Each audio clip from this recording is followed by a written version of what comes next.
안녕하세요. 지역 생존 프로젝트 우리 고향 안녕하십니까의 이승현입니다.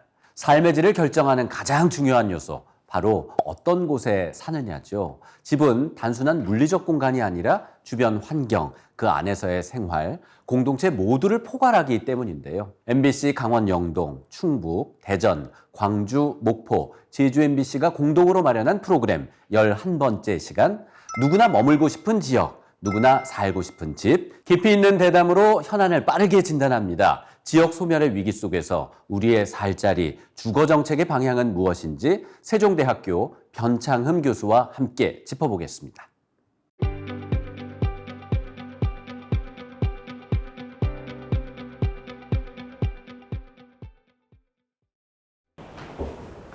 안녕하세요.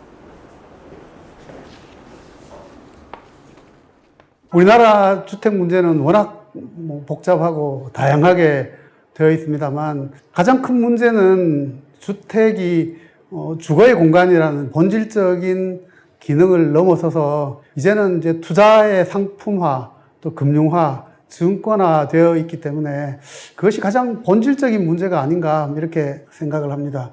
그러다 보니까 이제 부동산으로서 이제 투자의 대상이 되고 또 이제 많은 경우에는 또 이제 투기의 대상이 되고 그것이 이제 가격을 급등시키기도 하고 또 지역 간 이제 가격 격차를 만들기도 하고 또 어떤 경우에는 이제 그 자산 이익 때문에 좌절하는 사람 또 어떤 사람들은 이제 크게 이제 이익을 보는 사람들이 있어서 또 상대적 박탈감을 느끼기 때문에 사람들로서는 이제 마음의 상처가 큰 것이 아닌가 뭐 이렇게 생각이 듭니다. 그 다음에 이제 또 우리 주택 문제에서 또 여러 가지 다른 측면이 있습니다만 인구 구조가 계속 이제 바뀌고 또 소득이 증가함에도 불구하고 거기에 맞는 주택을 이제 충분히 공급하지 못하는 것도 우리 주택 문제의 가장 큰 요인이 아닌가 이렇게 생각이 듭니다. 소득이 증가하고 특히 이제 우리나라처럼 이제 수도권에 인구가 많이 이제 집중하게 되는데, 이제 수도권은 이제 좁은 면적에 많은 인구가 이제 몰려 살다 보니까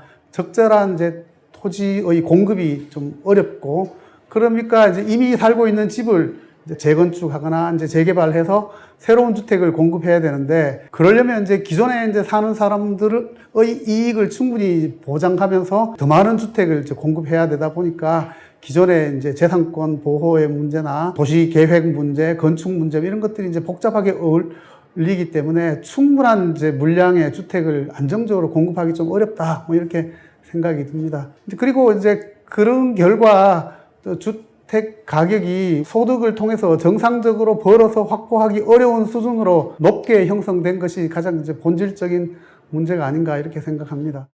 주택 정책은 이 수도권에서 높은 주택 가격을 상승을 억제하기 위해서 새로운 주택을 공급하는데 아무래도 역점을 맞췄고, 그 다음에 이제 투기적 수요를 억제하기 위한 이제 조세 정책이라든지 또 개발이익 환수 제도라든지 각종 이제 투기 수요 억제에 위한 이제 규제 지역을 설정한다든지 뭐 이런 제도들이 많았다 이렇게 생각이 듭니다. 그런데 우리가 한번 가만히 생각해 보면 문제가 있는 지역에서 바로 문제를 해결하는 것도 좋은 방식이긴 하지만 또 한편으로 생각하면 좀 더 먼 시각으로 이제 수요를 좀 분산시키고 또 이제 더 좋은 주택을 지방에 건설함으로써 수도권의 문제를 또 풀 수 있지 않은가 이렇게 생각해 볼 수 있는 거죠. 만일 지방의 수도권보다 더 좋은 주택 또는 맞춤형 주택 또는 아주 특성화된 주택을 충분히 이제 공급한다면 수도권에서 부족한 주택을 새로 공급하는 것보다 훨씬 비용이 적게 들면서도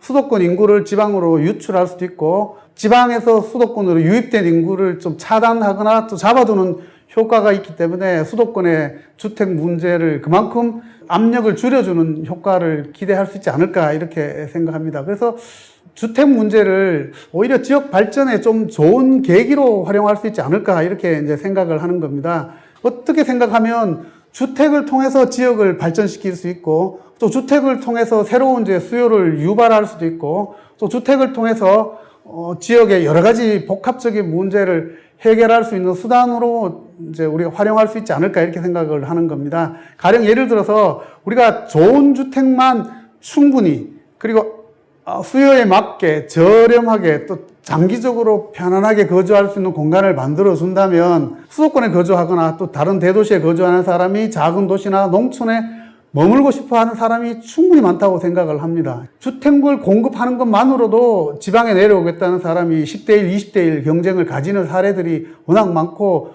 또 지방자치단체별로 아주 저렴한 주택을 공급한 여러 시도들이 있었는데, 제가 현장을 가봤을 때 주택 품질이 그렇게 높지 않고 어떤 경우에는 저렴한 임대주택을 공급한다는 그 자체만으로도 경쟁률을 가지는 것을 볼 수 있었습니다. 그걸 생각하면 우리가 주택 정책을 수도권 또는 대도시의 주택 가격을 급등하는 것을 막고, 그 다음에 이 지역에서 주택 문제를 해결하는데 그칠 것이 아니라 지역 발전의 계기로 활용할 수도 있지 않을까, 이렇게 생각을 하는 겁니다. 이 개념은 주택을 플랫폼으로 활용하자, 이런 뜻입니다. 여러 기능들을 결합해서 그 자원을 재배분할 수 있는 거점 역할을 하는 게 플랫폼이지 않습니까? 에어비앤비가 호텔을 소유하고 있지 않지만 이제 세계 최대의 호텔 기능을 할 수 있는 게 바로 플랫폼 기능을 하는 거거든요. 이 플랫폼이 자원을 동원해서 수요자와 공급자를 서로 연결함으로써 문제를 해결하잖아요. 마찬가지로 주택도 어쩌면 우리 사회의 문제를 풀 수 있는 이제 플랫폼 기능을 할 수 있겠다, 이렇게 생각을 하는 겁니다. 그래서 이제 아까 제가 말씀드린 것처럼 주택이 문제가 아니라 주택이 해법일 수 있다, 이런 개념입니다. 주택이 잘 공급됐을 때 여러 가지 문제를 해결할 수 있다. 주거 불안정 문제, 그 다음에 돌봄의 문제, 어떤 경우에는 사무실 부족의 문제, 일자리 부족의 문제, 또 어떤 경우에는 이제 관광객을 유치해서 이렇게 돈벌이 수단이 되기도 하고, 또 노인분들의 경우에 돌봄의 대상이 될 수 있는 게 바로 이 플랫폼이거든요. 주택이라는 것은 기본적으로 리브, 사는 곳이잖아요. 여기에다가 다른 기능을 더 결합시키자는 겁니다. 거기에 이제 플레이, 노는 곳, 그 다음 워크, 일하는 곳, 그 다음 런, 배우는 곳, 뭐 이런 것들을 결합시키면 주거 기능의 복합이 되는 거죠. 일종의 플랫폼 기능을 하면 우리 사회의 문제를 해결할 수 있다는 거예요. 가령 어떤 게 있는가 하면 귀농귀촌한 사람들이 정착하는 공간으로 만들어질 수도 있고, 또 태양광 에너지를 결합해서 태양광으로 기본소득을 만들면서 마을이 만들어져서 거기 사는 사람들은 안정적인 소득이 확보되는 이런 공간을 꿈꾸는 게 이제 전남 해남에 있는 이제 솔라시도라는 그런 공간이고요. 뭐 이런 공간들을 테마형으로 이제 수도 없이 우리가 만들어낼 수 있다는 것이 주거 플랫폼 구상입니다. 그래서 저는 이것을 아까 말씀드린 것처럼 수도권의 주택 문제를 해결하기 위해서 전체 공급되는 주택의 약 한 80%를 수도권에서 공급을 하는데, 이것에 대응하기 위해서는 지방에 그만한 정도의 주택을 거꾸로 지어줘야만 지역 균형 발전이 된다. 그래서 이것을 한 100만 호 정도를 지어서 수도권의 개발 이익을 활용해서 지방에 지으면 지역 균형 발전에 좋은 계기가 될 수 있지 않을까. 그래서 이제 한 마을이 한 30호로 잡으면 30호를 한 3만 세대, 3만 군데를 만들면 한 100만 호 되잖아요. 그래서 이렇게 만들면 한 300만 정도가 농촌에 내려가서 지역 활력을 만들 수 있겠다, 이렇게 이제 생각을 했습니다. 그래서 이런 제도가 지금 이제 정부가 일부 채택이 돼서 제가 있을 때 주거 플랫폼 사업으로 됐다가 지금은 이제 지역 활력타운이라는 이름으로 발전해서 이제 쓰고 있습니다. 그래서 작년에 7군데를 선정했고 올해는 10군데 선정을 했어요. 근데 이제 제가 아까 한 100만 호 하자 그랬는데 지금은 뭐 한 몇백 호 정도 수준으로 하고 있습니다. 그래서 저는 이런 것들도 정부가 정말 적극적인 의지를 가지고 하면 주거 플랫폼 사업이 또 지역 발전에 좋은 계기가 될 수 있지 않을까, 이렇게 생각을 합니다. 비슷한 개념이긴 한데 보통 이제 압축 도시는 분산되어 있는 또는 외연으로 넓게 확산되어 있는 도시를 중심 시가지를 중심으로 이제 압축적으로 개발하거나 또는 대중교통으로 연결해서 중심지를 활성화함으로써 도시를 이제 발전시키는 이제 개념이거든요. 그런 측면에서 주거 플랫폼 사업이란 이 압축 도시의 한 단위 지역 또는 한 단위의 건축물을 의미한다, 이렇게 생각할 수도 있겠습니다. 만일 이제 마을이나 또는 그 건축물이 중심 시가지에 곳곳에 만들어진다면 압축 도시 개념과 이제 주거 플랫폼 사업이 동시에 만들어질 수 있지 않을까, 뭐 이렇게 생각을 합니다. 근데 이제 압축도시는 반드시 주택만 들어가는 것이 아니라 중심 시가지에 뭐 공연장이나 뭐 중심 상가라든지 이제 박물관이나 미술관이나 뭐 이런 것들도 다 포괄하는 거거든요. 근데 주거 플랫폼 사업은 그런 기능보다는 이제 주택을 중심으로 두고 주택에다가 다른 기능을 이제 결합하는 것이니까 압축도시의 구성 요소로서 이렇게 그 주거 플랫폼 사업을 적극적으로 고려할 수 있지 않을까 이렇게 생각을 합니다. 인구 구조가 급격하게 변하면서 주택 정책에 좀 근본적인 전환이 좀 이제 필요한 시점인 것 같습니다. 일부에서는 이제 인구가 2019년, 20년을 계기로 이제 감소하는 추세이기 때문에 주택 수요가 더 이상 이제 늘어나지 않고 오히려 이제 빈집이 늘어가는 방식으로 이제 소멸되지 않을까, 이런 이제 생각을 하는 경우도 있는 것 같습니다. 1인 가구 비율이 서울은 약 한 40%쯤 됩니다.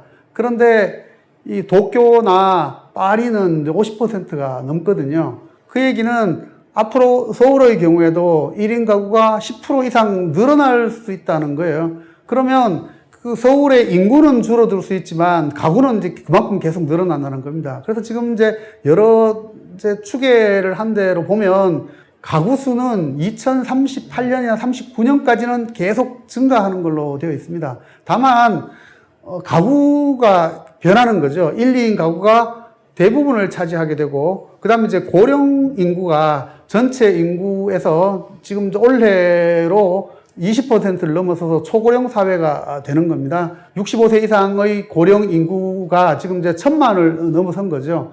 그러면 이제 우리 주택 정책은 이런 이제 인구 구조 변화를 충분히 반영할 정도로 주택의 내용, 주택의 배분, 청약, 뭐 이런 것들이 제대로 설계됐는가, 이런 것은 우리가 좀 반성해 봐야 되지 않는가, 이렇게 생각을 하는 겁니다. 또 1, 2인 가구 비중이 앞으로도 급격하게 늘어나지만 1, 2인 가구에게 안정적으로 주택을 공급할 수 있는 이 시스템이 체계적으로 공급되지 못했다. 여전히 우리는 이 정상적인 가구, 부모와 자식으로 구성되어 있는 가정에 주택을 우선적으로 공급하는 걸로 되어 있기 때문에 이런 주택 정책들은 이제 앞으로 좀 개선이 돼야 되고, 또 1인 가구만 살 때 단순히 주택만 공급한다고 되는 것은 아니죠. 그래서 좋은 공동체를 만들어서 외롭지 않고 서로의 부족한 것을 충족해내고 작은 마을을 만들어낼 수 있는 이 기능들이 결합되어야 되는 거죠. 이런 측면에서 아까 말씀드린 주거 플랫폼 기능이 또 필요한 겁니다. 주택만 공급하는 것이 아니라 세입자 또는 입주자들이 같이 모여서 공동체를 만들거나 혁신 공간을 만들거나 뭐 또 예술인 단체로 이렇게 같이 거주하거나 이렇게 해서 새로운 생산을 만들어내가 서비스를 만들어낼 수 있는 이런 주택을 만들어내는 것도 우리가 인구 구조를 고려했을 때 적극적으로 반영해야 될 주택 정책이 되어야 한다, 이렇게 생각을 합니다. 지역 소멸에 대응해서 주택 정책을 할 때 가장 핵심적으로 고려해야 되는 것은 하나는 통합, 또 하나는 혁신입니다.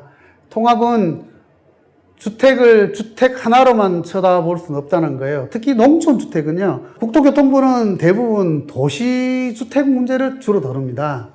또 농림부는 농촌을 주로 다루는데 농민이나 농업 중심이고 농촌에 대해서는 아주 적극적이지는 않습니다. 그런데 농촌 주택은 그 중간에 있어요.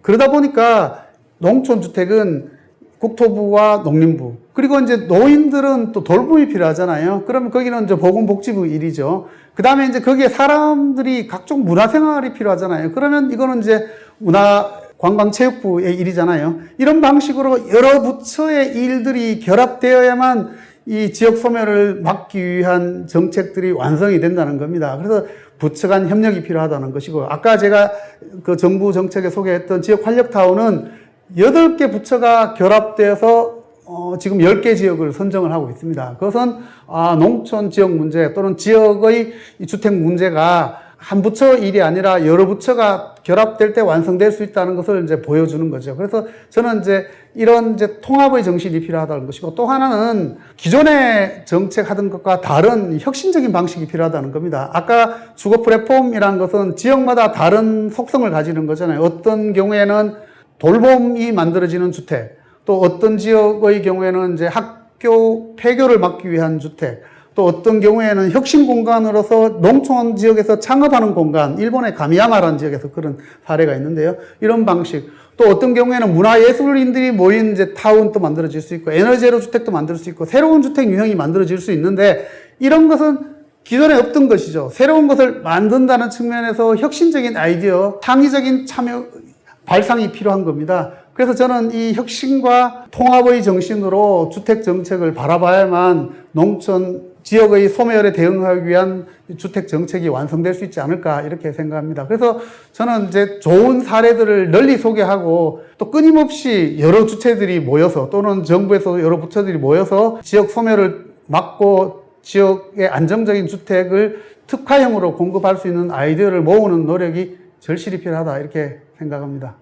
네, 지역 생존 프로젝트 우리 고향 안녕하십니까? 11번째 순서로 누구나 머밀고 싶은 지역, 누구나 살고 싶은 집 본격적으로 시작하겠습니다. 건축공간연구원 주택문화연구단 성은영 단장님 오셨습니다. 어서 오십시오. 네, 안녕하세요. 건축공간연구원의 성은영입니다.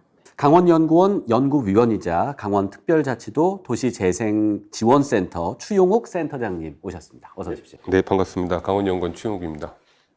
앞서 지역의 인구 감소에 대응하기 위해서 주택정책을 적극적으로 활용해야 한다는 말씀 해주셨는데요. 변창흠 교수님께서 그런 말씀을 해주셨고요.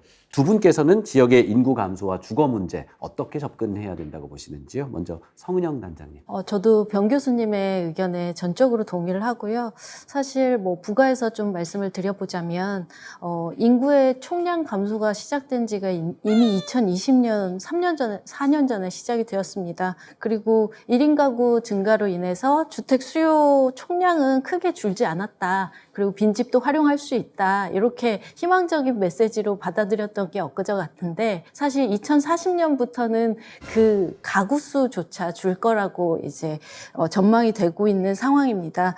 사실 기존에는 도시의 원도심은 쇠퇴를 하고 그러면 신시가지 개발을 통해서 원도심 인구가 이전을 하고 그렇게 되면은 원도심을 재생하고 신시가지는 개발함으로써 상생할 수 있다. 이런 전략들을 추진을 해왔는데 사실상은 이제는 사실 수도권, 비수도권, 광역시, 그리고 주변 도시 할 거 아니고 이제 다 같이 인구가 줄고 다 같이 줄어드는 관점에서는 이제 어느 지점에 대해서 주택 공급이랑 밸런스를 맞춰가기가 상당히 어려워진 시점이라고 보고 있고요. 그런 차원에서는 지방 소멸 문제가 사실은 비단 이제 어느 특정 지역, 89개 인구 감소 지역만의 문제가 아니라 전국 단위의 각 도시의 문제가 되었다. 이런 차원에서는 이제 주거 정책이 전반적으로 이제 바뀌어야 될 때라고 생각을 하고 있고요. 사실 이제 2016년부터는 우리나라 주거 정책도 주택 정책에서 주거 정책으로 질적인 부분에 이제 초점을 해서 정책을 바꿔오기 했는데요. 사실 인구 감소 지역에 해당되는 농촌 지역의 문제에 있어서는 계속 주택 공급을 할까? 아니면 인프라를 어떻게 할까? 이렇게 좀 우왕좌왕했던 게 사실입니다. 근데 이제 인구 감소 지역에 해당되는 지방 도시에서도 어떤 주거의 질적인 문제 그리고 어디를 질적으로 인프라를 확충할 것인가에 대해서 좀 진지하게 이제 논의를 시작해야 될 때라고 봅니다. 추용욱 센터장님께서는 강원 지역의 도시 재생 싱크탱크로서의 역할 많은 기여를 하고 계신데요. 주거 정책, 주택 정책 어떻게 해야 된다고 보시는지요? 변창흠 교수님 말씀 그리고 성은영 단장님 말씀에 이제 저도 지극히 공감하고요. 현재 대한민국의 모든 지자체가 인구 감소는 이제 인정을 해야 되는 그런 시대이고 특히 저희 강원 특별자치도 이제 특별자치도가 됐습니다만 지역 소멸이라는 그 방지를 해야 된다는 그런 큰 화두도 있습니다. 여기에 저희가 주거 또는 이 주택과 관련되는 그런 분야에서 과연 인구 감소가 진행될 때 지역은 소멸할 것인가에 대한 그런 큰 화두 속에 기본적인 주거 생활을 하지 못한다면 인구가 감소돼서 사회적 인프라라든지 이런 부분들을 대한 서비스가 유지가 될 수가 없고요. 그리고 그렇게 된다면 지역의 사회 경제나 지역의 이 경제적 기반이 약화가 되고 빈집은 또 나오게 되고 구조는 또 변하게 되는 그런 딜레마에 빠지는 수가 있습니다. 그래서 저는 두 분의 말씀과 함께 앞으로 우리 사회가 정량적 또는 정성적인 그런 차원에서 인구 감소 초래하는 다양한 시각에 대해서 분명하게 인식을 하고 국민 모두가 체감을 할 수 있는 그런 사회적 분위기, 그리고 또 불안해하지 않을 수 있는 그런 심리적인 안정을 취할 수 있는 그런 주거 정책, 이런 부분들이 우리 사회가 또 만들어야 되지 않을까 그렇게 생각하고 있습니다. 지역에서 빈집이 나오는 거 보면 절대적인 주택이 부족한 건 아닌 것 같고요. 그건 역시도 이제 쏠림이 있는 것 같습니다. 누구나 다 그 두꺼봐 헌집 줄게 새집 다오처럼 새 집을 원하기 때문에 새 집 쪽으로 또 원도심을 떠나서 신주거 지역으로 옮겨가고 이러다 보니까 이제 뭔가 정책이 필요한 걸 것 같은데요. 가장 중요한 건 우리 주민들, 시민들일 것 같습니다. 그래서 정부에 바라는 그리고 지자체에 바라는 주거 정책, 주택 정책에 대해서 시민들께 물어봤습니다. 현재 사시는 지역의 주거 문제에 대해 어떻게 생각하시나요? 대전은 아무래도 지속적으로 인구가 줄어들고 있는데도 불구하고 아파트는 계속해서 늘어나고 있다고 생각을 해요. 그런데 막상 아파트의 가격은 떨어지지 않고 대전시에서도 청년주택 보급률을 늘린다고는 했지만 체감상 느끼기에는 그렇게 많이 늘어난 것 같지도 않고 또 사실은 저나 제 또래 친구들을 보면 청년주택에 대해 잘 모르고 있는 게 대다수입니다. 제가 살고 있는 동구는 다른 곳에 비해 편의시설도 많이 부족하고요. 그리고 이제 뉴스에서는 지역에 대한 어떤 이제 청년 주택 공급이 많이 활성화되어 있는 것 같은데 저 아직 대전은 그런 공급적인 면에서 아직 부족한 것 같습니다. 내년에 도계광업소가 폐광되는데 거기에 근무했던 직원들이 퇴직을 하면 갈 곳이 없는 거예요. 이분들이 뭐 도계에 정이 들었으니까 살고 싶어도 아파트 살던 건 비워줘야 되고 그런데 새로 들어갈 공간은 없고 그러다 보니까 자연적으로 이렇게 외부로 나갈 수밖에 없는 그런 구조죠. 지금 기존에 있는 행복주택이나 제주개발공사에서 하는 뭐 임대주택 같은 경우에는 되게 좀 노후된 주택들이 많아요. 행복주택 같은 경우에는 뭐 좀 외곽지로 많이 빠지거나 뭐 함덕이나 봉계나 이런 쪽으로 빠져가지고 교통편이 좀 많이 좀 안 좋거든요. 네, 지역의 청년들 만나서 이야기 나눠보니까 임대주택이 너무 좁다는 거예요. 아무리 1인 가구라고 하더라도 이렇게 좁은 집에서 살고 싶지 않다. 주택의 형태가 다양해졌으면 좋겠다. 뭐 이런 바람도 있더라고요. 서은영 단장님, 우리 청년들뿐 아니라 우리 네네. 지역민들, 뭐 공공으로 공급하는 이런 주택에 대해서 어떤 요구들이 있나요? 주거문화연구단에서 저희가 최근에 하고 있는 연구들이 다양한 수요를 기반으로 주거 정책을 마련해보자 이런 연구들을 좀 하고 있습니다. 사실 우리나라가 이제 전후 이제 우리가 6.25 이후에 주택 공급에 이제 좀 치중을 해왔고 주택 공급에 이제 편리한 그 아파트 유형에 좀 집중을 해오다 보니까 2023년 현재 우리나라 63%가 아파트 유형입니다. 사실상 이제 한 40년간 이렇게 아파트에 집중해왔기 때문에 지금 청년 세대들도 대부분 아파트라는 주택 유형을 이제 경험을 하고 커온 세대입니다. 그래서 사실 아파트가 갖고 있는 장점, 이제 여러 이제 공과가 있겠지만 여러 장점들 중에서 어떤 편의시설에 대한 부분이라든지 어떤 쾌적성이라든지 보안성이라든지 이런 측면들이 분명히 강조가 되고 있는데요. 사실 다양한 주거 형태라고 했을 때 주택 유형도 다양할 수 있겠지만 주택이 놓여져 있는 입지라든지 인프라라든지 환경들이 굉장히 다양할 수 있는데 이제 우리나라 아무래도 아파트 키즈들이 이제 커온 주택의 상황들에서 자꾸 간과하고 있는 부분들이 청년들은 다양한 수요들을 불편함도 참을 수 있다. 이런 이렇게 오해가 좀 있습니다. 사실 다양한 주거 형태라고 했을 때도 이제 주택 유형도 다양해야겠지만 주택의 편의라는 최저 적정 수준은 담보한 상태의 다양한 수요들이 좀 필요할 것 같습니다. 그래서 이제 말씀 주셨던 1인 가구라고 하더라도 어느 적정 규모가 필요하다. 그리고 LDK라고 하는 우리가 이제 방 하나, 주방, 부엌, 그리고 이제 거실 요거 세트 정도는 다 갖춰져야 청년들도 살고 싶다. 이런 이제 연구들 조사 결과들이 있습니다. 저희가 작년에도 이제 남해에 내려간 청년들을 이제 조사를 해봤는데 다양한 그 기회의 땅이 있고 어떤 지자체에서 주는 정책적인 그런 수혜라든지 기회라든지 이런 건 다 누리고 싶은데 주거 상황이 좋지 못해서 오래 못 있을 것 같다. 이런 소리도 저희가 들어봤거든요. 그래서 이제 말씀 주셨던 다양한 주거에 대한 의견들 속에서도 이제 어떤 입지적인 측면이나 편의적인 측면에서 인프라를 갖춘 주거들을 통해서 다양하게 공급이 되어야 된다. 이렇게 생각을 하고 있습니다. 네. 주거 문제는 뭐 워낙 복합적인 부분이잖아요. 교육도 있어야 되고 문화 시설도 있어야 되고요.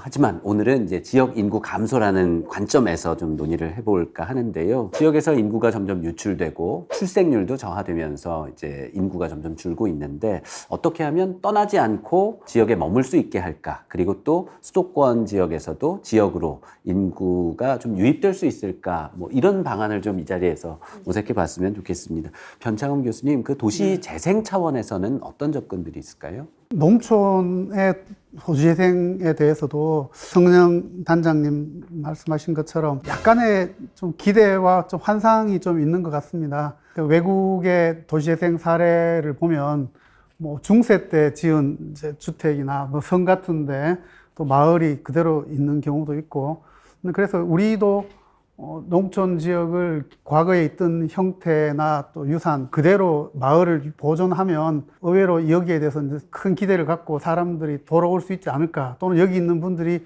이제 떠나지 않는 경우도 많지 않을까, 이렇게 기대를 하고 있습니다만, 우리 도시재생에서 농촌 주택은 도시주택도 마찬가지입니다만 우리는 이제 오래된 주택이기도 하지만 너무 낡고 너무 열악해서, 그러니까 사람이 살 수 없고 또 안전상의 또 위험도 있고 최소한의 주택의 여건을 갖추고 있지 못하기 때문에 물리적인 정비가 이제 필요하고, 이 물리적 정비랑 도시재생이 좀 결합되는 그런 형의 개발 방안들을 좀 적극적으로 고민을 해야 될 것 같습니다.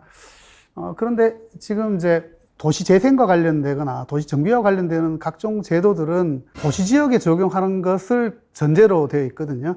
도시정비 사업은 주택 재개발 사업이든 재건축 사업이든 토지 등의 소유자로 구성된 조합이 사업 시행자입니다. 그런데 이제 농촌의 토지 등의 소유자분들은 도시에서도 이제 비슷한 문제가 있습니다만 훨씬 더 나쁘게 이렇게 개발 사업에 대해서 기본적인 이해가 좀 약한 뿐만 아니라 추가로 부담해야 될 각종 분담금을 납부할 능력이나 의지가 전혀 없으신 거죠. 거기다가 이제 사업성도 아주 떨어지기 때문에 헌 집을 줄 테니까 새 집을 공짜로 받는 뭐 이런 형은 거의 불가능한 상태에 있습니다. 각종 그 공공주택법이나 뭐 이런 제도들이 농촌에는 잘 적용이 되기가 어렵습니다. 나대지 상태에서의 택지개발이나 공공주택 사업은 가능하더라도, 그러다 보니까 농촌주택에 대해서 적절한 양 또는 이제 적절한 형태의 사업 모델들을 만들어내는 것이 정말 이제 필요한데, 그게 지금 제도화가 잘 되어 있지 않아서 상당히 좀 어렵습니다. 그러면 이제 공공주체라도 나서야 되는데, 지방자치단체는 직접적으로 주택을 건설할 수 있는 사업 시행자로서 역할을 하기는 상당히 좀 어렵고요. 공무원이기 때문에. 그럼 이제 지방공기업, 그 중에서도 이제 도시개발공사라는 이름을 갖고 있는 지방자치단체 공기업이 역할을 해야 되는데, 행정자치부에서 관리하고 있는 이 기관들은 이제 부채 부담이나 또 개발 사업에 대한 경험 부족, 뭐 이런 문제 때문에 1000채 이상의 주택을 하면 상당히 좀 재무적인 부담이 큽니다.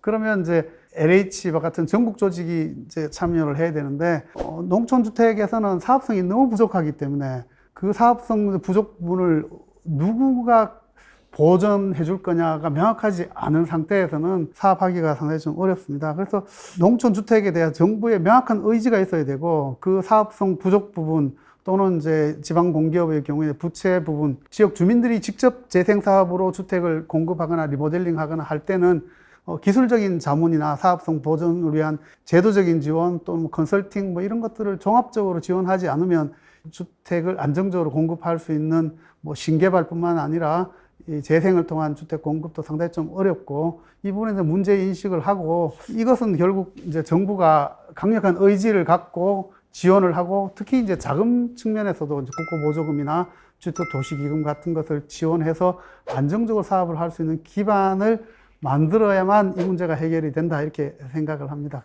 전창흠 교수님께서는 정부의 의지가 가장 중요하다. 왜냐하면 민간에서 이걸 지어서는 수지가 맞지 않고 또 개인들도 리모델링 혹은 도시 재생했을 때 뭔가 분담금이 있기 때문에 이 부분을 특히나 농촌 지역에서는 이 부분이 거의 이제 가능하지가 않는 경우가 많다.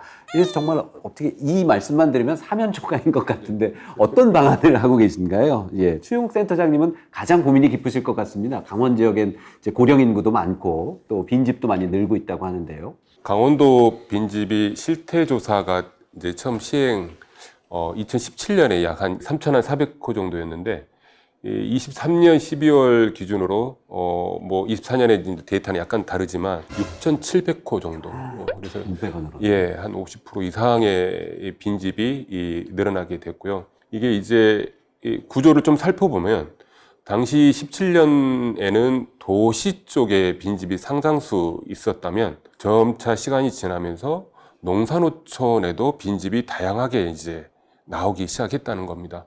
이제 이건 도시 지역의 인구 감소가 이제 농어촌 지역에도 점점 그러한 스펙트럼이 더 확장되고 있다라는 관점이고요. 정답처럼 말하고 싶지는 않았는데 뭐 지역의 사회 구조 또는 경제적인 여건 등을 통해서 정주할 수 있는 정책이 이제는 좀 만들어지고 주거하고 주택의 개념에서 이제 어떻게 살 것인가에 대한 그런 부분들을 우리 사회가 좀 잡아야 되지 않나라는 생각이고요. 뭐 주거든 주택이든 지역에 이제 요즘 말하는 정주 인구, 뭐 생활 인구, 관계 인구 이런 부분들을 통해서 지역의 인적 자원을 확보하고 그런 인적 자원들이 내 삶의 라이프 스타일을 유지할 수 있는 그런 플랫폼들을 찾아간다. 이제 이런 방안. 그러면 자연스럽게 뭐 주민등록 인구수만 올리는 게 아니라 정말 직접적인 지역에 필요할 수 있는 그런 정주 인구의 체계가 되지 않을까라는 생각이고요. 도시재생 사업 내에 공공임대주택이 들어오면서 도시재생 사업의 사업성을 확보하기 위한 이제 타이틀이 꽤 오래전부터 진행이 됐었고 일부 성공도 했습니다. 그런데 이제 점차 이 정책이 시간이 지나면서 이제 현장과 정책의 이 그 차이가 조금 보이는 그런 단계도 되고 있어서 저도 또한 고민이 되고 있는 그런 상황입니다. 이제 공간 연구 차원에서는 어떤 모델들이 좀 제시될 수 있을까요? 지금 뭐 이렇게 전반적으로 재생적인 측면이나 지역에서의 뭐 현황들 말씀 주셨는데요. 지방 소멸, 지역 소멸의 이야기가 시작된 게 이제 뭐 가까운 나라 일본에서 시작이 되지 않았습니까? 2014년 정도에 이제 도입이 되었는데 그때부터 이제 우리나라도 사실 인구 증가율이 둔화되는 시점이었습니다. 그리고 이제 아까 말씀드린 대로 2020년에 이제 인구 감소가 본격적으로 시작이 되었는데요. 그때부터 이제 다 같이 사실상 좀 장기 계획의 측면에서 인구 소멸들을 대응해야 된다 이런 논의들이 이제 시작이 되었는데 그때 이제 가장 먼저 공간 구조에 대한 틀부터 바꿔야 된다라는 얘기들을 했습니다. 기존에는 이제 뭐 쇠퇴다, 쇠퇴도시다 이렇게 공간적으로 줄어들고 인구 감소가 줄어들고 저성장되는 국면들을 굉장히 부정적으로 바라보던 시각을 이제 이건 당연히 자연스러운 현상이니까 축소라는 개념으로 받아들이자 이렇게 해서 이제 시작이 된 게 스마트 축소를 해보자 이런 논의들이 시작이 되었습니다. 스마트 축소라고 하면 사실 뭐 거창할 건 없고요. 사실 기존에는 성장을 기반으로 하는 도시 공간 구조를 이제 마련을 해왔습니다. 예를 들자면 이제 여기에 산업이 발달을 할 거니까 인구수가 뭐 100만이 늘어난다면 우리가 주택이 얼마가 필요하고 인프라가 얼마가 필요하다. 이런 성장 지향형의 공간 구조였다면 이제는 줄어들 게 자명하기 때문에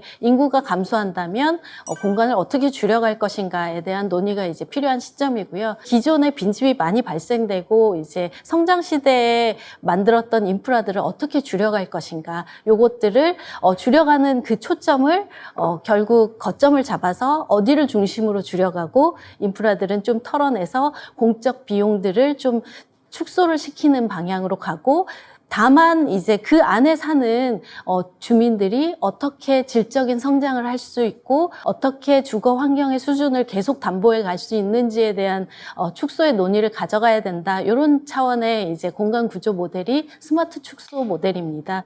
그래서 이제 고령화 시점에서 지방 소멸을 먼저 이제 좀 위기 의식을 가졌던 일본 같은 경우에는 이제 공간 구조 모델을 그렇게 설정을 하고 계획 자체를 뭐 입지 적정화 계획이라든지 이런 계획을 도입을 해서 기능적으로 좀 집약해야 될 공간들은 더 주민들의 주거 생활 수준을 높이기 위한 인프라를 더 투입을 하고 주거지가 없고 인프라가 없던 곳에는 이제 아무래도 개발 이전의 시점으로 녹지화로 돌리거나 이런 지속 가능한 발전을 위한 공간 구조 모델들을 모색을 하고 있고 사실 우리나라도 이제 그런 연구들과 고민들은 계속 해 나가고 있는데 사실 어느 지점을, 어느 지역을 녹지화를 하거나 좀 덜 개발하고 어디를 더 개발할 것인가에 대한 합의가 좀 필요한 시점이라고 보여집니다. 네. 이제 고령자를 위한 주거 정책도 필요할 것 같은데요. 이런 고령자를 위한 별도의 이런 주거 정책 혹은 뭐 그런 타운 조성 이런 거에 대해서는 어떻게 보시는지요?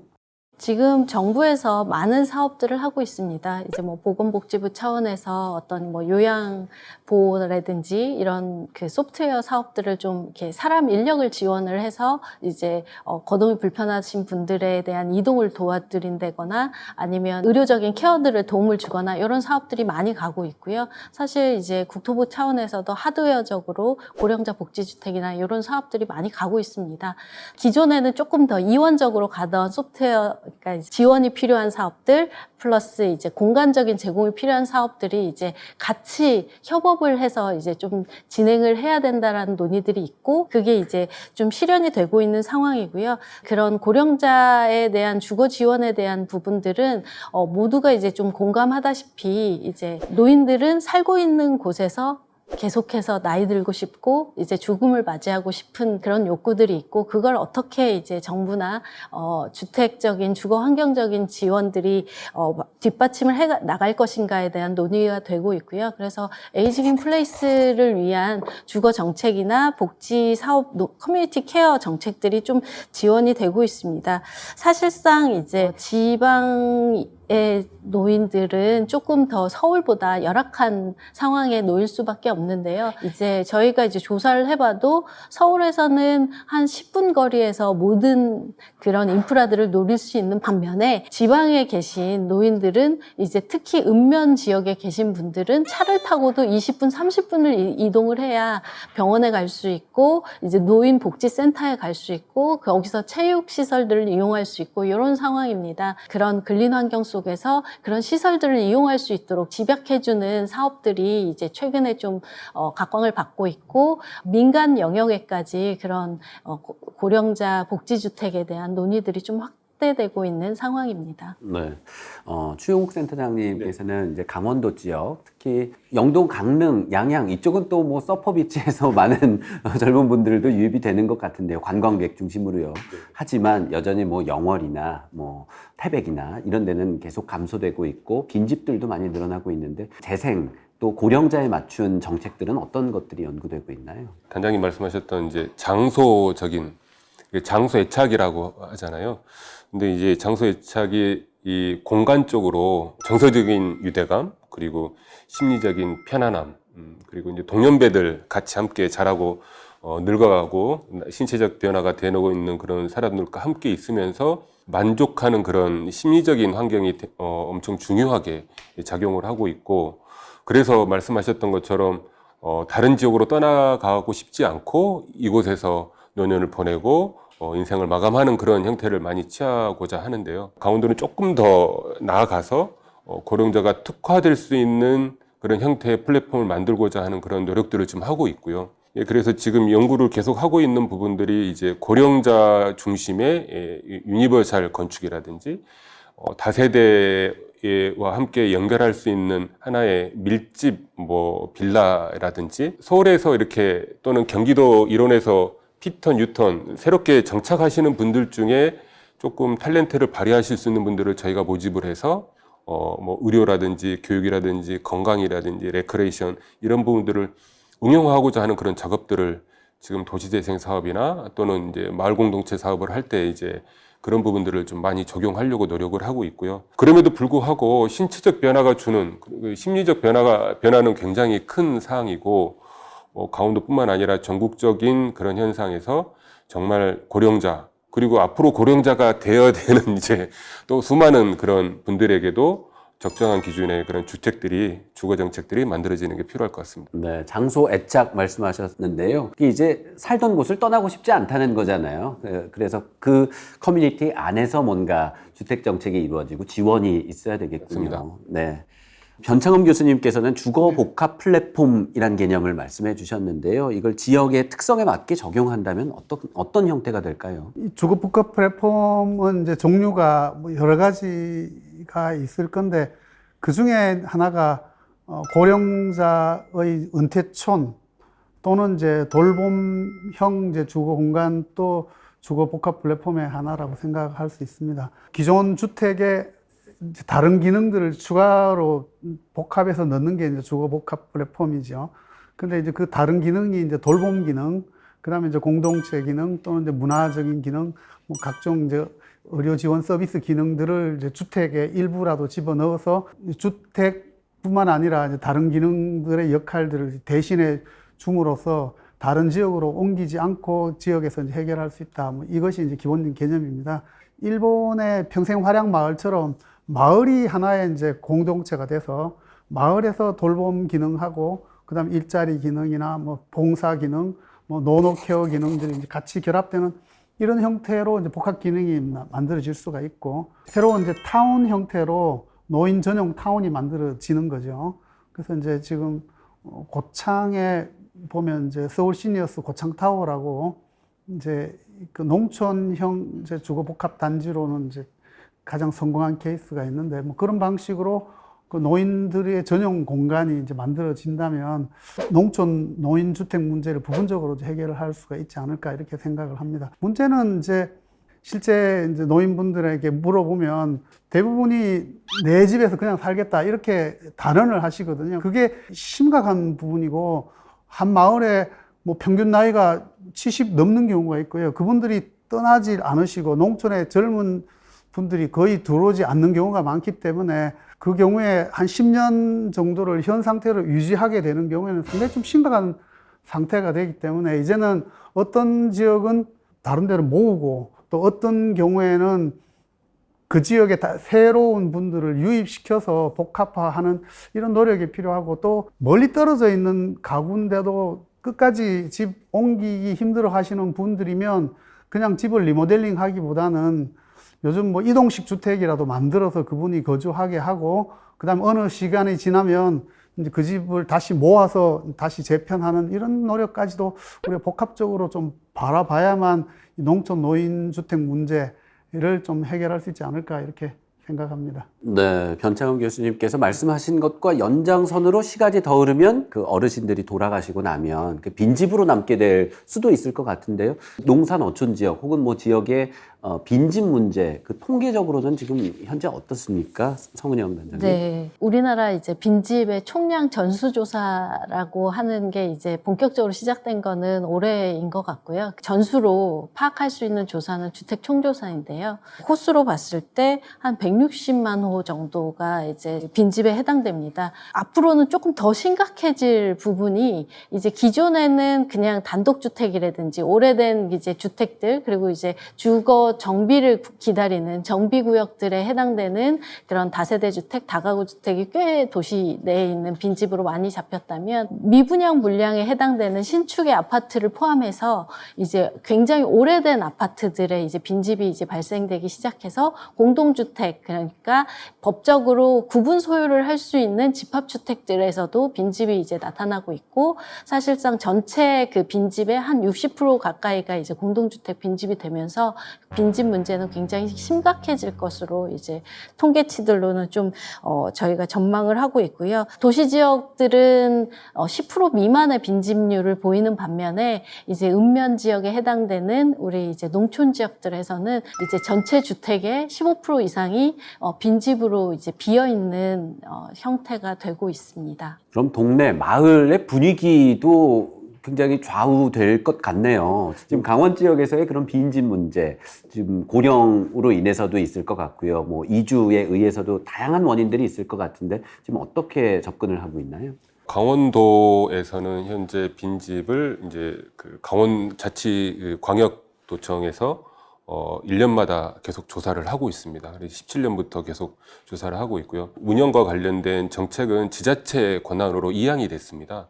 그럼에도 불구하고 도가 저희 강원도 18개 시군에 대한 빈집 조사를 매년마다 시행을 해서 데이터를 계속 이제 쌓아두는 거죠. 그 이유는 이제 그 빈집의 등급에 최근 들어서 1등급에서 4등급 기준에서 이제 3등급 기준으로 이제 전환시키겠다. 근데 이게 아마 그 정책이 올곧게 사용될지, 사용되는 그 지자체도 있기는 합니다만, 강원도는 이 보조금 사업을 이제 어떻게 해서든지 지자체의 빈집을 재활용하는 그런 측면으로 하려고 이제 계속 전수조사를 하고 있고요. 빈집 기본계획이라는 것을 법적으로 수립을 해야 되는데, 강원도 뭐 전국적으로 몇 개의 지자체가 수립을 했는지는 아직 저도 잘 모릅니다만, 강원도는 지금 춘천시가 유일하게 빈집 정비 계획을 작년에 수립을 했고요. 최근에 이제 폐강 지역인 삼척 영월 이런 지역에서 이제 태백 이런 지역에서 빈집에 대한 빈집 정비 계획을 수립하려는 그런 지자체의 의지가 보이고 있습니다. 이런 강원도 지역은 나홀로 아파트들이 상당히 많이 있습니다. 도시형 아파트가 이제 지역의 용도 변경이라든지 이런 걸 통해서 토지 이용 변경을 통해서 들어오게 됐는데, 이 아파트가 이제 건립된 지 40년, 30년이 넘어가는 수준에 있고, 도시화 지역에서는 그런 부분들을 재개발 재건축이라든지 소규모 주택 정비 뭐 이런 형태로 준비가 될 텐데, 강원도 지역은 좀 어려운 실정입니다. 왜냐하면은 소유주가 이제 뭐 다 밖으로 떠난 경우들도 있고요.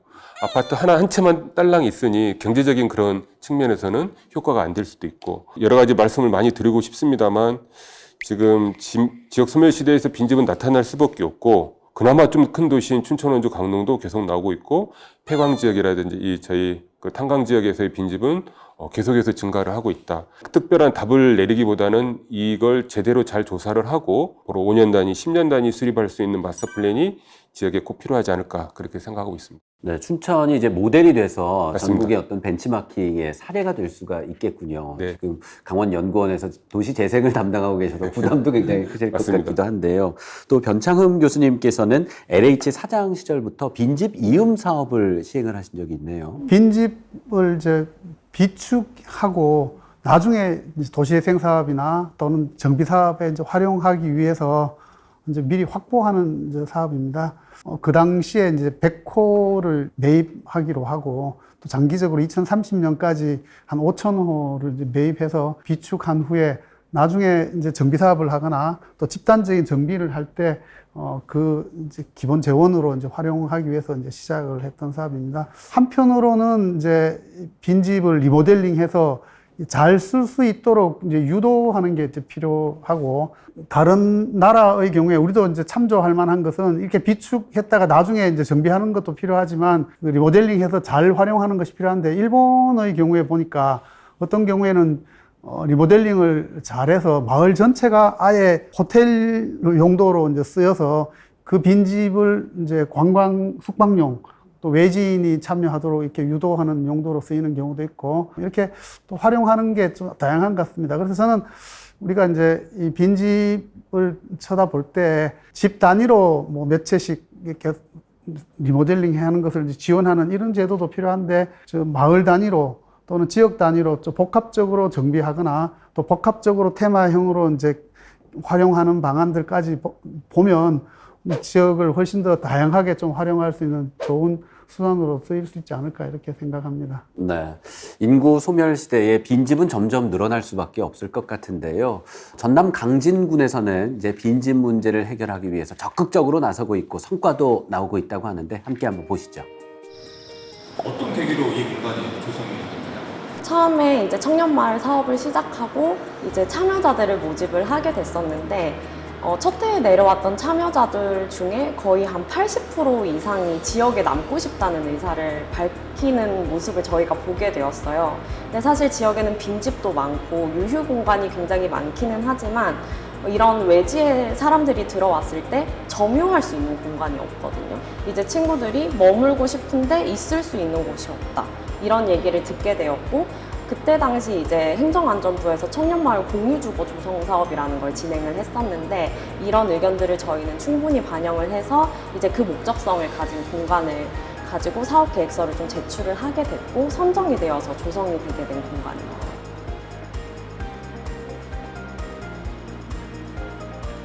우선 이제 2개 동으로 이루어져 있고, 숙소는 쉐어하우스 형태로 되어 있고요. 기본적인 가정집의 형태를 생각을 해주시면 될 것 같아요.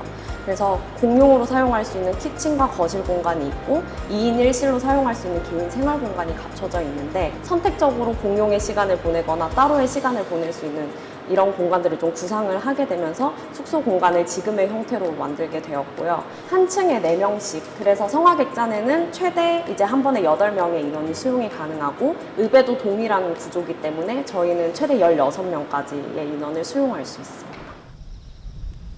처음에 이 빈집 리모델링 조성 사업을 하게 된 계기가 있습니까? 강진군이 이제 인구 소멸 지역이기도 하고요.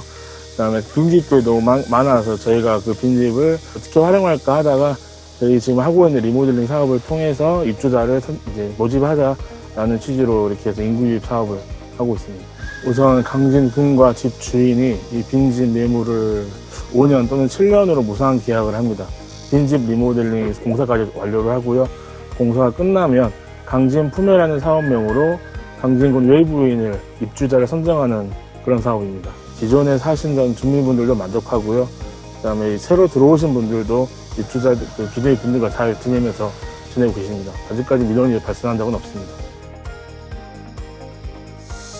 강진에 좀 집이 없어서 임대료가 비싼 편이라고 들었는데, 임대료 부분이 해결되다 보니까 좀 안정이 되고 좀 생활하는데 여유가 있어서 좋습니다. 옛날 집이라서 걱정했는데 리모델링이 깔끔하게 돼 있어서 신축집 못지않게 사는데 전혀 불편함 없고, 정말 추천하고 인구가 증가하는 데 좀 도움이 됐으면 하는 바람에 주변 사람들한테 많이 알려줄 계획입니다. 네, 우리 제비마을은 권역 사업을 하던 게 있었거든요. 창조적 마을 만들기 사업이라고.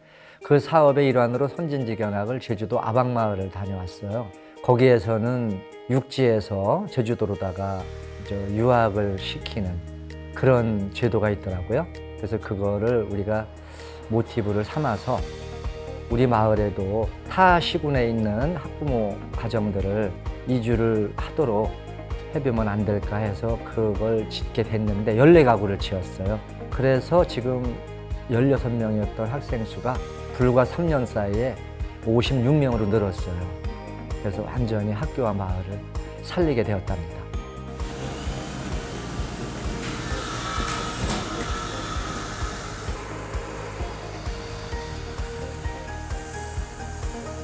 시골이나 이렇게 농촌으로다가 이사를 오고 싶어 해도 집이 없으면 올 수가 없어요. 그걸 우리가 저렴한 임대료로다가 타 시군에 있는 학부모들을 이렇게 모시는 거죠. 모시면은 이제 그분들이 여기 오셔갖고 지금까지 너무 행복하게 살고 있어서 너무 좋습니다.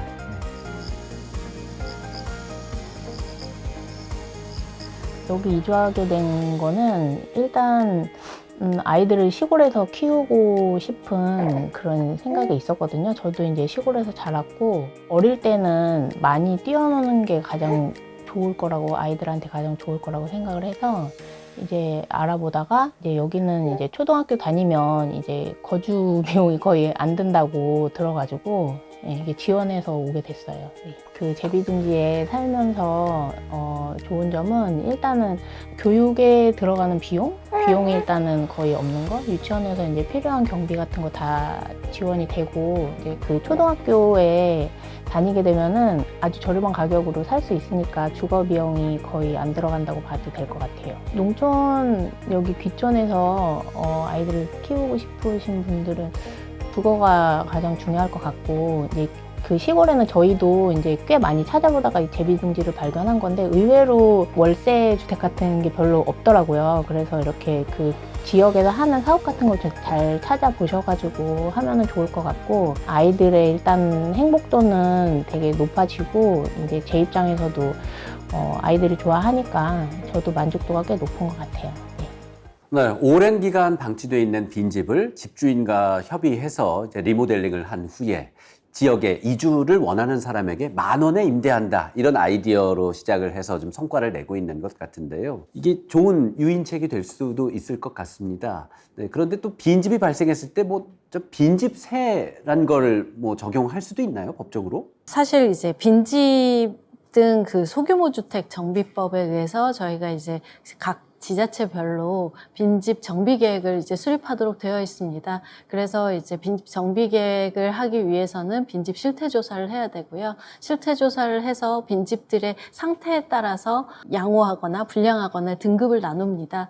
많이 불량한 경우에는 빈집은 철거를 하기도 하고, 이제 다른 용도, 아까 이제 변 교수님께서 말씀 주신 것처럼 뭔가 비축을 해서 다음의 용도로 활용을 하기도 하고, 이제 즉시 이제 판단을 해서 활용을 하기도 하는데, 이 모든 것의 그 기본에는 빈집을 빈집인 채로 놔두지 말아야 된다는 그 원칙이 있습니다. 왜냐하면 이제 학계에서도 그렇고 이제 실증적으로도 하나의 빈집이 발생을 하면 빈집은 전염병처럼 이제 그 주변 지역에 확산이 되기 때문에 빈집이 밀집된 곳에는 더 사람들이 오지 않으려고 하고 이제 악화 일로를 거둘 수밖에 없기 때문에 이제 빈집인 채로 놔두지 말아야 된다는 측면에서 이제 빈집세가 이제 도입이 되었고요. 사실 이제 캐나다나 일본에서는 이미 10수년 전에 빈집세는 도입이 돼서 이제 활용이 되었고요. 사실 이제 우리나라에서도 이 빈집세뿐만 아니라 이제 빈집인 채로 놔두지 않기 위한 자구책들을 많이 노력을 하고 있습니다. 예, 최근에 정부 정책에서 좀 이런 부분에서 보완할 점은 어떤 게 있을까 좀 궁금한데요. 변창흠 교수님, 지역 인구 유입을 위해서 주거 대책 어떤 부분이 좀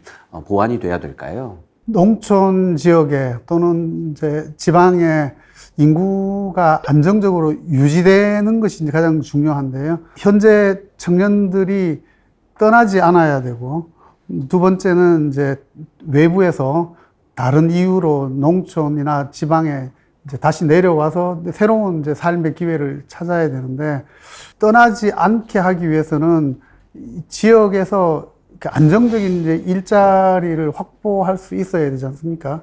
제가 이제 일본 사례에 대해서 이제 재밌는 내용들을 이제 많이 봤는데, 지방에서 교육이 단순히 이제 큰 도시에서 이제 성공적으로 대기업이나 이런 데 이제 취업하는 것을 목적으로 하는 것이 아니라 지역을 이제 제대로 알고 자기를 실현할 수 있는 여러 가지 이제 방안들을 초중고등학교 교육 때부터 이제 충실히 했을 때 그 지역에 거주하는 확률이 높아지고, 그 친구들이 이제 외부에 갔다가도 다시 이제 고향에 돌아와서 지역을 활성화시키는 이제 사례들을 이제 소개하고 있는 것을 많이 봤는데, 이제 그러려면 이제 지역이 전국적으로 똑같은 형태의 주거나 삶의 양식을 보유하는 것이 아니라 지역의 역사성이나 문화 또는 지역 고유의 이제 산업 또는 이런 것들이 같이 결합되는 이제 삶의 양식이나 가치가 전제가 돼야 됩니다. 그래서 이제 그 일본이나 또 유럽은 이제 중세를 경험하면서 지역이 오랫동안 이제 그런 역사적인 문화적인 게 이제 축적되어 있는데,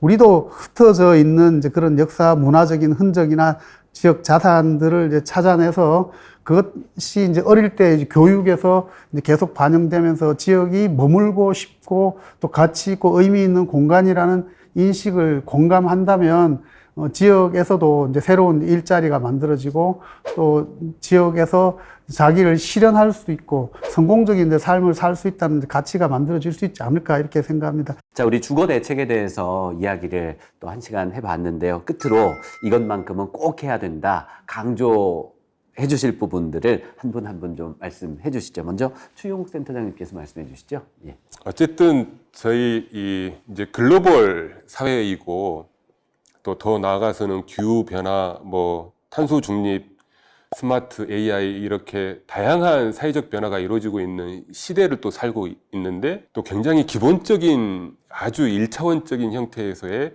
정책들이 필요한 사각지대이면서 무한한 경쟁력을 가질 수 있는 잠재력 지대라고 생각을 합니다.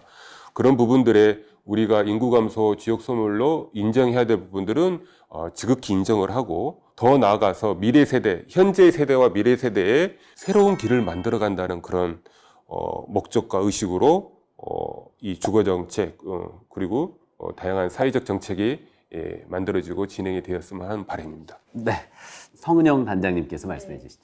방금 추 센터장님이 너무 제가 하고 싶은 말씀을 다 해주셨는데요.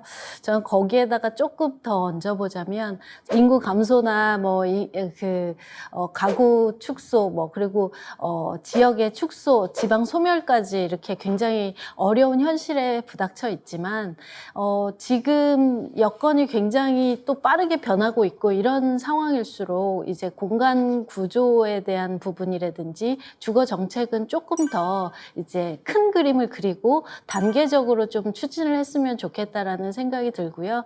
사실 오늘 빈집 문제도 얘기를 했고 고령자 문제, 주택 문제도 얘기를 했고 청년 주거 문제도 했고 굉장히 다양한 층위의 주거 문제가 있지 않습니까? 이 다양한 층위의 계층들이 갖는 주거 수요들은 분명히 다양할 수밖에 없는데 모두가 이제 만족할 만한 정책을 추진하기는 사실은 어려운 상황이잖아요. 어떻게 하면 시간을 가지고 합의를 이뤄나갈 것인가. 그리고 이제 앞서서도 변 교수님께서 중요한 말씀 주셨는데 인식 전환이 그 전제가 되어야 된다는 말씀 저도 굉장히 공감을 하고 있고요. 그런 차원에서 단계적으로 시간을 가지고 합의를 이루어가면서 앞서서도 말씀 주셨지만 미래 세대에 우리의 어떤 부담을 넘겨주지 않는 이제 지속 가능한 발전 전략으로 가져가야 되지 않을까 이렇게 생각을 합니다. 네, 감사합니다. 이제 우리 주거, 주택은 부동산 문제와 함께 이제 자산 증식의 수단으로 인식이 되어 왔기 때문에 매우 민감하기도 하고 국가에서 개입해서 뭔가 정책을 펴는데도 어느 제한도 있을 것 같습니다. 특히나 이제 변창흠 교수님께서는 이제 국토교통부 장관을 역임하셨고요. 한국토지주택공사 사장도 역임하셨기 때문에 이 시간을 마무리하는데도 굉장히 부담스러워질 것 같기도 합니다. 많은 경험을 했고 안 되는 것도 많다는 것도 알고 계시기 때문에요. 그럼에도 불구하고 네. 정리를 좀 해주신다면요. 말씀하신 것처럼 이 주택 문제는 이 대부분 나라에서 이 금융화, 자산화 돼버렸기 때문에 대부분의 국가에서 지금 자기가 버는 소득의 절반 정도를 임대료로 쓸 수밖에 없는 상황입니다. 그래서 최근에 내 소득을 전부 이제 임대료로 내고 살 수밖에 없는 그런 세대가 왔다는 거거든요. 그 주택을 구입하기 어렵기 때문에 뱅크 오브 머면 데드라 해서 엄마 아빠 은행, 아빠 엄마가 돈을 대주지 않으면 집을 살 수 없는 이런 시대가 됐는데 그게 우리나라만 그런 게 아니라 전 세계적인 현상입니다. 그렇게 되면 사실은 이제 모든 게 이제 서열화되고 좋은 집에 사는 것이 신분화돼 버리고 그런 집이 모여 있는 데가 이제 최고급 상지가 되고 나머지 지역은 하위 지역이 돼버리는 겁니다. 그래서 저는 이런 식으로 주택이 삶에서 이렇게 서열화를 만드는 이 계기가 돼버리면 안 된다. 그래서 사람들이 다양한 삶을 사는 모습을 보여주고 거기 사는 사람들이 못 살고 더 잘 사는 것이 아니라 새로운 가치를 만들고 새로운 만족을 만드는 것을 보여줘야만 사람들이 저렇게 사는 것이 우리가 최고급 지역이라고 하는 지역에 사는 것보다 더 행복하구나, 그 다음에 더 만족스럽구나 하는 것을 보여줘야 되고 그것은 지방에서 또 지역에서 그런 삶의 모습을 만들어내야 되거든요. 그래야 그 가치의 서열화 문제가 해결이 될 수 있다 이렇게 생각합니다. 그래서 정말 좋은 주택에 지역마다 좋은 문화를 만들어내는 사람들을 계속 발굴해내고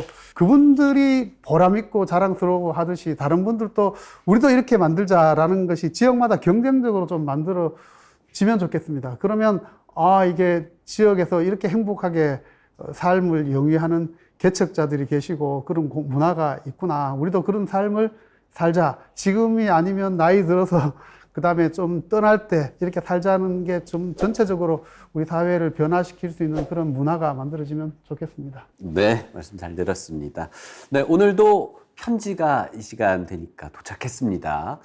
행복 로컬을 이야기하시는 분인데요. 서울시립대학교 정석 교수님의 정쌤의 로컬 편지 듣고 오겠습니다.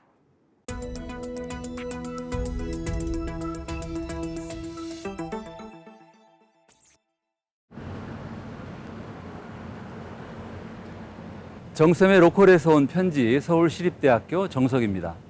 집은 인권이다라는 말이 있습니다. 집을 재테크산으로 생각하는 우리에게 집이 인권이라는 말은 조금 낯설게 들리겠지만 한번 생각해 보세요. 의식주라는 말이 있듯이 집도 누구나 보장받아야 할 기본 권리인 게 맞지 않습니까? 부자들은 좋은 집에서 살고 가난한 사람들은 음식도 옷도 집도 보장받지 못한다면 그것은 사람 사는 세상이 아닌 약육강식의 정글일 것입니다. 정쌤의 로컬에서 온 편지 어느덧 마지막 편지가 되었네요. 오늘은 인권과도 같은 집 이야기로 로컬 편지를 마무리하고자 합니다.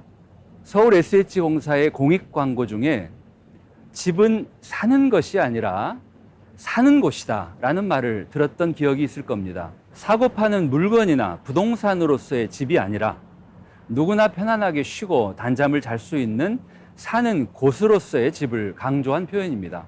세계에서 가장 살고 싶은 도시 1위로 늘 손꼽히는 도시가 오스트리아 수도 비엔나입니다. 이처럼 행복한 도시 비엔나의 시민들 가운데 자기 집에 사는 사람들이 많을까요? 아니면 임대주택에 사는 사람들이 많을까요? 60%가 넘는 비엔나 시민이 내 집이 아닌 공공임대주택이나 사회주택에 살고 있습니다. 임대주택의 수준도 훌륭하고 5년이나 10년 한시적으로 사는 게 아니라 평생 안심하고 살 수 있습니다. 임대료도 엄격히 통제되어 임대료 인상 걱정을 안 해도 됩니다. 유럽 국가들은 1900년대 초부터 주택법을 제정해 집에 관한 권리, 즉 주거권을 철저히 보장해주고 있습니다. 유럽의 선진국가 대부분의 주택 가운데 30% 정도가 임대주택인데 반해 우리나라 대한민국 임대주택 비중은 10%에도 못 미칩니다. 이런 상황인데도 우리 정부의 주택정책은 더 늦기 전에 빨리 내 집 마련을 하라고 압박하는 듯한 느낌을 줍니다. 영혼을 끌어들여 집을 사라는 영끌 현상이 그 절정이었죠. 대한민국이 선진국이지만 국민의 행복도가 바닥이고 역사상 유례가 없을 정도로 출생률이 낮아져 인구 위기에 빠진 이유도 실은 집 때문인지 모릅니다. 이 문제를 풀어야 합니다. 어떻게 풀어야 할까요? 대한민국은 지금 많이 아픈 나라입니다. 저출생, 고령화, 지방소멸 등 여러 어려운 문제들을 풀기 위해 역대 정부가 오래 노력했는데 풀리기는커녕 더욱 악화되고 있습니다. 왜 그럴까요? 근본 원인을 치료하지 않고 대증요법으로 대응해 왔기 때문이라고 저는 생각합니다. 국민의 절반 이상이 수도권에 몰려 사는 게 문제의 근본 원인입니다. 인구 위기도 여기에서 비롯되었고 부동산 가격 폭등도 마찬가지입니다. 수도권으로의 인구 쏠림이라는 근본 원인을 그대로 둔 채 부동산 가격 안정을 명분으로 수도권에 신도시를 짓고 도시철도를 연결하고 심지어 GTX까지 건설한다면 수도권 인구는 더욱 늘어날 것입니다. 병을 고치는 게 아니라 더욱 악화시키는 심각한 실책입니다.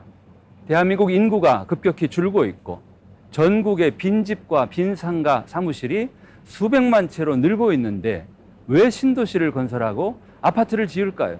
지방도시들은 미분양이 심각한데도 왜 계속 신시가지와 아파트 단지를 개발할까요? 이상하지 않습니까? 밑도 끝도 없는 개발만을 해오고 있는 이 개발병부터 고쳐야 대한민국이 건강해질 것입니다. 선진국들도 모두 다 개발 시대를 거쳐왔습니다. 인구가 늘고 도시가 팽창하고 경제가 성장하는 개발 시대를 지나온 뒤 지금은 재생 시대를 천천히 살아갑니다. 대규모 신개발, 재개발을 아직도 계속하는 선진국 이야기를 들어보셨습니까? 없습니다. 집 문제를 해결하려면 수도권 인구 집중부터 막아내고 공공임대주택과 사회주택을 늘려 누구나 평생 안심하고 살 수 있게 해주어야 합니다. 다만 조건이 있습니다. 개발 방식이 아닌 재생 방식으로 해야 합니다. 대규모 신개발이나 재개발, 재건축 사업은 이제 그만하고 그 대신 리모델링이나 소규모 정비 사업으로 전환해야 합니다. 서울 SH공사의 누리제 사업이 좋은 예입니다. 서울 강북의 오래되고 열악한 저층주택을 SH공사가 매입해서 청년과 신혼부부를 위한 소규모 임대주택을 짓고 집주인도 임대주택에 살면서 매각대금에 이자를 더한 만큼의 연금을 받게 하는 방식입니다. 이 밖에도 아주 좋은 방법들이 많이 있습니다. 개발병에서 벗어난다면 그 길들이 보일 것입니다.